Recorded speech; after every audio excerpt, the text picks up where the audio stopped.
नमस्कार, स्वागत है आपका बाजार आज और कल में। आपके साथ मैं हूं नेहा आनंद। इस शो में हम बताते हैं बाजार में आज का पूरा एक्शन, साथ ही कल के लिए स्ट्रैटेजी और शेयरों में कमाई के शानदार मौके भी हम आपके सामने पेश करते हैं।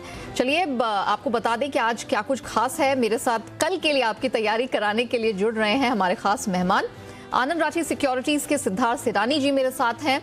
इसके साथ मेरी पूरी रिसर्च टीम है, सारे सहयोगी मेरे साथ जुड़ चुके हैं। वरुण से हम जानेंगे बाजार का मूड मिजाज कैसा रहा, और डायग्नोस्टिक सेक्टर में डॉक्टर लाल पैथलैब्स की डील के मायने मानसी बताएंगी। डीएलएफ के नतीजों का अनुमान टाटा पार्क के कैसे रह सकते हैं, नतीजे हम जानेंगे आशीष से। और सितंबर तिमाही में कैसा रहेगा एमएनएम फाइनेंस का प्रदर्शन बताएंगे कुशल। लेकिन सबसे पहले देख लेते हैं आज बाजार में किस प्रकार का कारोबार देखने को मिला। तो उतार चढ़ाव के बीच शेयर बाजार आज लाल निशान में बंद हुए। निफ्टी की बात करें तो यहां पर 57 अंकों से ज्यादा की कमजोरी देखने को मिली। 18,210 के पास हमने क्लोजिंग होते हुए देखी। निफ्टी बैंक की बात करें तो 365 अंकों की गिरावट यहां भी देखने को मिली। इसकी क्लोजिंग हमने 40,900 के नीचे आज होते हुए देखी है। सेंसेक्स की बात करें 200 अंकों से अधिक की गिरावट यहां भी दर्ज हुई और 61,150 के नीचे हमने इसे क्लोज होता हुआ देखा है। और आगे बढ़ने से पहले देख लेते हैं कि आज संस्थागत निवेशकों में कितनी खरीदारी या बिकवाली देखने को मिली। एफआईआईज की बात करें यानी कि विदेशी संस्थागत निवेशक ने कैश मार्केट में तकरीबन 1,913 करोड़ रुपए की बिकवाली की है। वहीं अगर डीआईआईज की बात करें यानी कि घरेलू संस्थागत निवेशक, उन्होंने करीब 472 करोड़ रुपए की आज खरीदारी की है।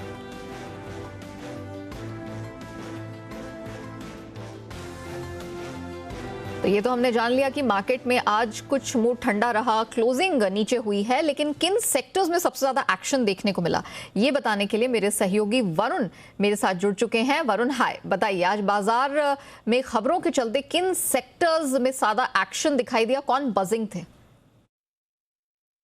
देखिए, आज भारतीय बाजारों में काफ़ी उतार चढ़ाव के साथ कारोबार देखने मिला। शुरुआत तो अच्छी खासी हुई थी, उसके बाद दिन भर हम एक रेंज में ट्रेड कर रहे थे, लेकिन सेकंड हाफ में अगर आप देखेंगे तो अच्छी खासी गिरावट आई है। और ये गिरावट का कारण है खासकर ग्लोबल मार्केट्स, वहाँ से प्रेशर आया, इसके लिए भारतीय बाजारों में भी प्रेशर देखने मिला।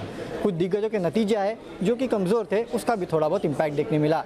तो गिरावट आई कहाँ से? निफ्टी के टॉप लूजर्स अगर आप देखेंगे तो खासकर metal counters, oil and gas counter, यहाँ से प्रेशर आया। ONGC, Tata Motors, Reliance industries, Tata steel ने यहाँ प्रेशर बनाया है। इसके अलावा अगर आप देखेंगे तो वेदांता, बंधन बैंक, इंडस टावर, आईआरसीटीसी जैसे काउंटर्स है जहां से प्रेशर आया है।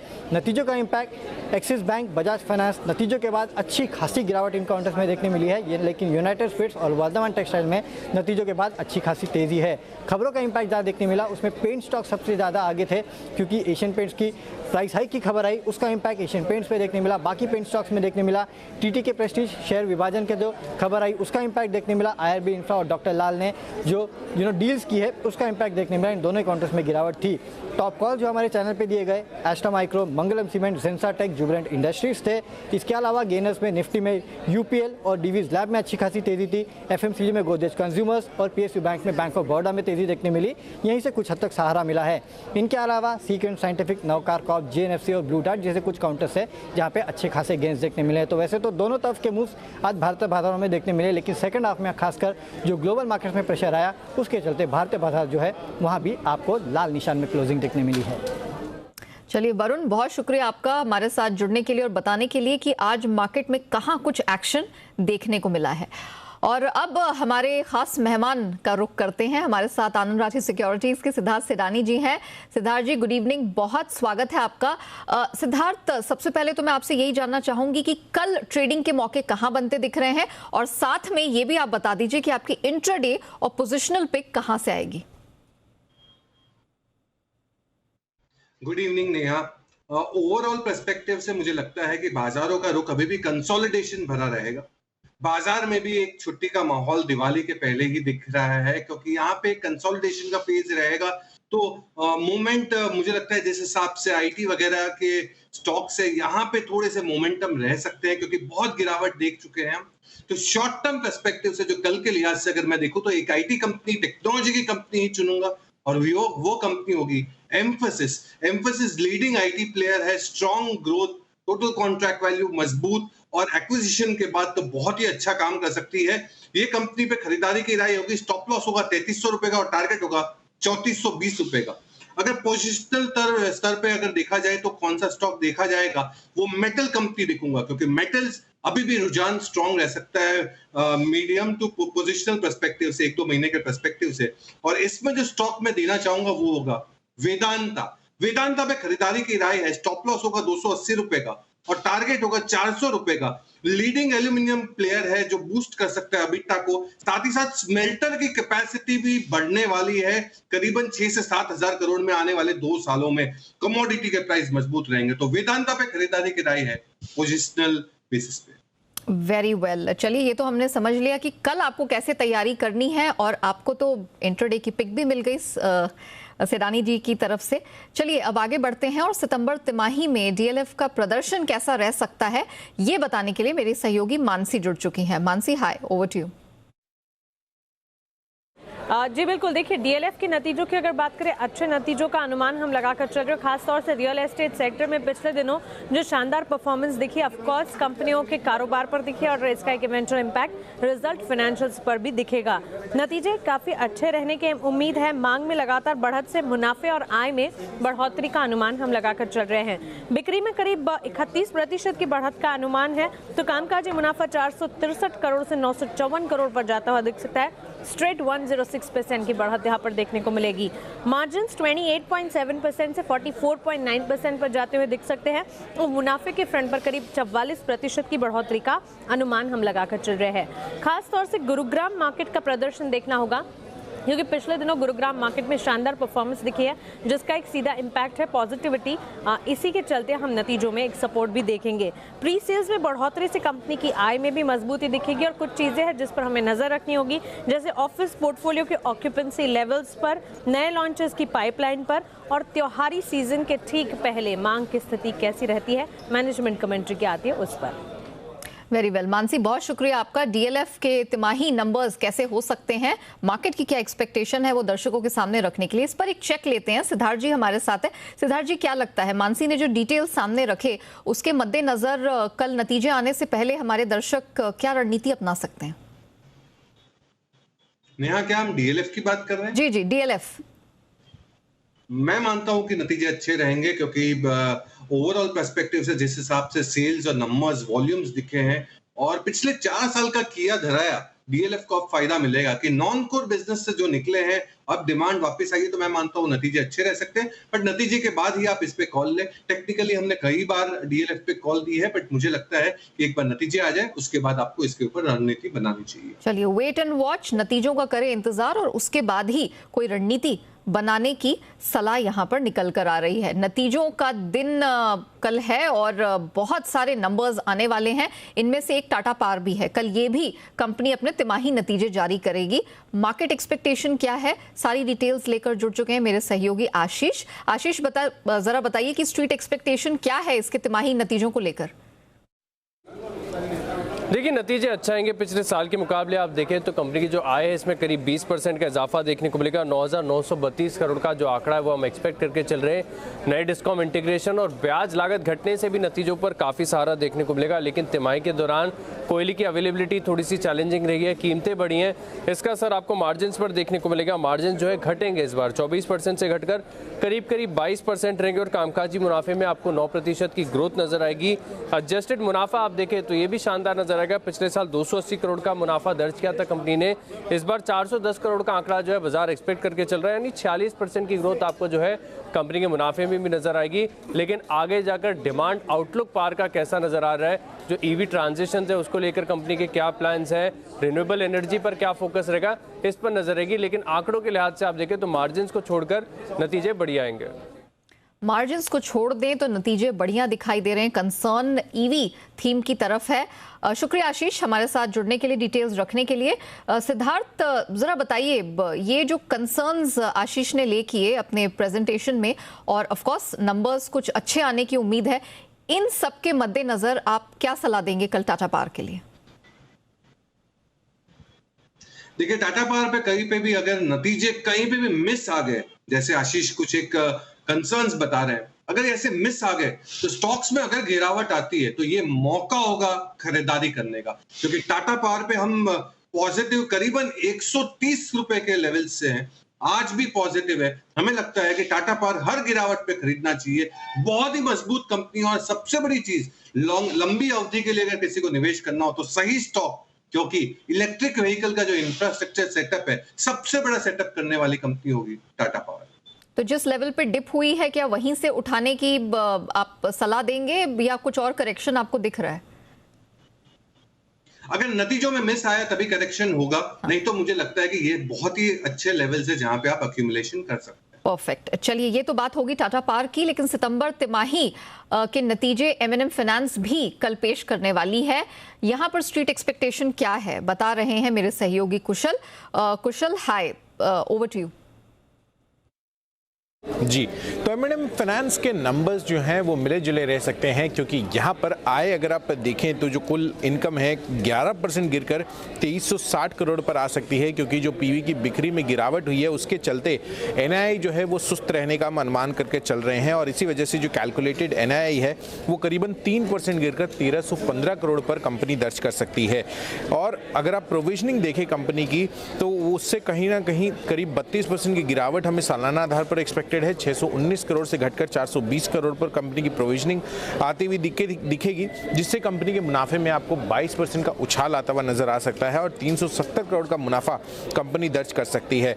साथ ही अगर आप देखें तो कंपनी की जो एसेट क्वालिटी है वहां पर भी सुधार आता हुआ नजर आ सकता है। तो एसेट क्वालिटी में सुधार आ सकता है और साथ ही जो प्रोविजनिंग है वहां पर आपको गिरावट होने की अनुमान लगाई जा रही है। हालांकि जो एनआईआई है उस पर थोड़ा सा दबाव रह सकता है और करीबन 3% की गिरावट के साथ कंपनी की एनआईआई जो है 1315 करोड़ पर रहने का हम अनुमान लगाकर चल रहे हैं। ओके कुशल, बहुत शुक्रिया हमारे साथ जुड़ने के लिए। और एम&एम फाइनेंस की क्वार्टरली अर्निंग्स कैसी हो सकती हैं, इसका एक पिक्चर हमारे दर्शकों के सामने रखने के लिए सिद्धार्थ जी, आप इसमें क्या सलाह देंगे? एनआईआई नीचे रहता दिख रहा है, प्रोविजनिंग में ऑफ कोर्स यहाँ पर डाउन 32% का देखने को मिल सकता है, मुनाफा बढ़ सकता है, तो मार्केट यहाँ पर किन नंबर्स पे फोकस करके चलेगा? आपकी क्या सलाह होगी?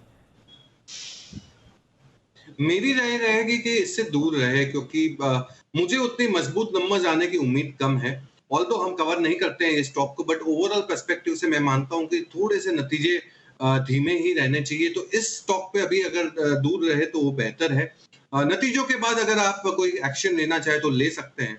रही बात एनबीएफसी स्पेस की, तो एनबीएफसी स्पेस में जैसे आपने अभी डीएलएफ की बात करी, वैसे ही मुझे लगता है हाउसिंग फाइनेंस स्पेस बहुत ही मजबूत रह सकता है, और उसमें से है एचडीएफसी लिमिटेड। ओके, तो एम&एम फाइनेंस को अवॉइड करें, ऐसा सिद्धार्थ मानते हैं। चलिए आगे बढ़ते हैं। डॉक्टर लाल पैथ लैब्स ने मुंबई की सबर्बन डायग्नोस्टिक को खरीद लिया है। इसके पहले भी हाल फिलहाल डायग्नोस्टिक इंडस्ट्री कई सौदे यहां पर होते हुए दिखाई दिए। आखिर सेक्टर में कंसोलिडेशन क्यों हो रहा है, बता रहे हैं वरुण दुबे। वरुण, जरा बताइए, इस तरह के इंस्टेंसेस देखने को मिल रहे हैं और सेक्टर में इस प्रकार का कंसोलिडेशन, वजह क्या है? देखिए, डायग्नोस्टिक स्पेस में एक बहुत बड़ा कंसोलिडेशन देखने मिल रहा है और काफ़ी सारी M&A एक्टिविटीज़ जो है इस पूरे स्पेस में देखी गई है। डॉक्टर लाल पैथ लैब्स ने सबर्बन डायग्नोस्टिक का अधिग्रहण 1150 करोड़ में किया है।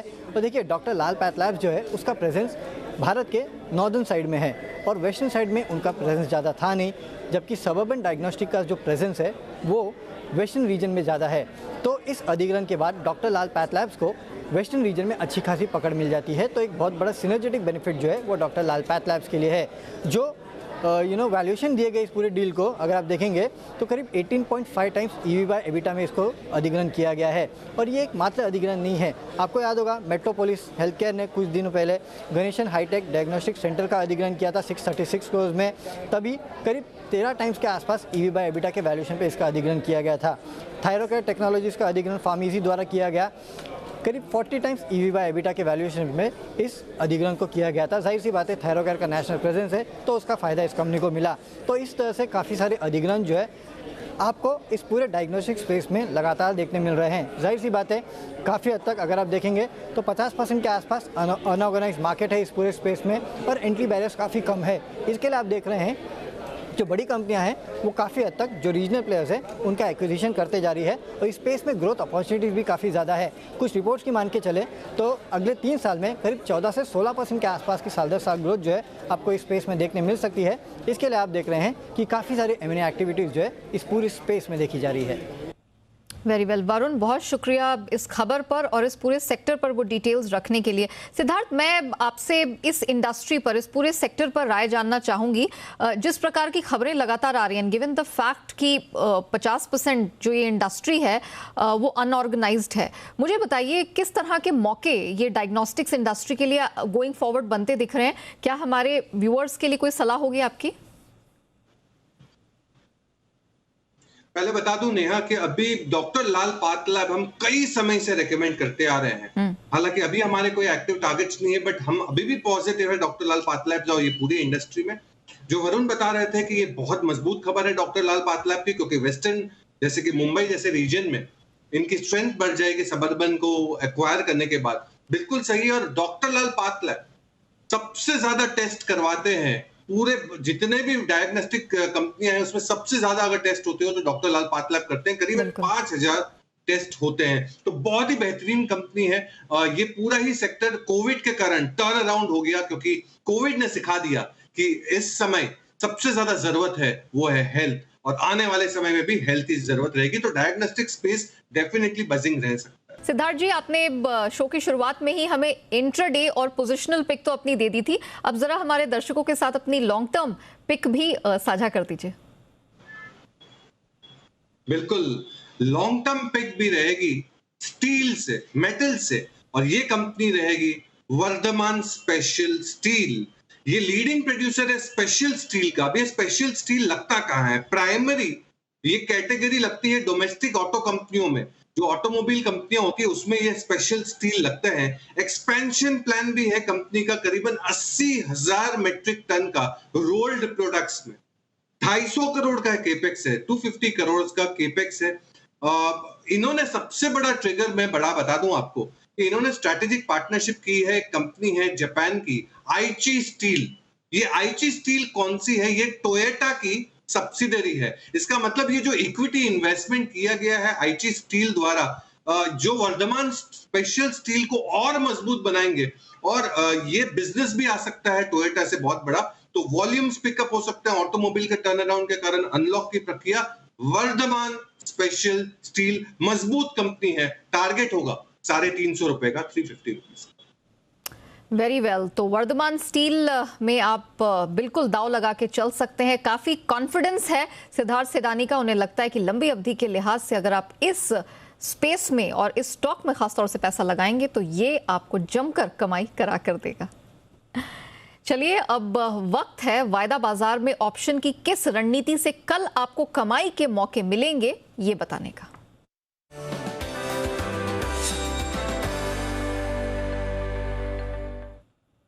और आज ऑप्शन की स्ट्रैटेजी बताने के लिए हमारे साथ मोतीलाल ओसवाल के चंदन तापड़िया जी जुड़ चुके हैं। चंदन जी, गुड इवनिंग, बहुत स्वागत है आपका। बताइए, कल ऑप्शंस के जरिए आपको कहां मौके बनते दिखाई दे रहे हैं? बिल्कुल, नमस्कार। देखें, बाजार में जरूर एक उठापटक देखने को मिली, बट जिस हिसाब से पिछले 2 दिनों में नीचे के स्तर से मार्केट ने लगभग 17,950 के सपोर्ट से टर्न हुआ है। यहाँ पे बेस बाइंग आती रहेगी, और सिलेक्टिव बैंकिंग काउंटर मेनली आप आईसीआईसी बैंक, एसबीआई की बात करें तो यहाँ पे आउट परफॉर्मेंस देखने को मिलेगा।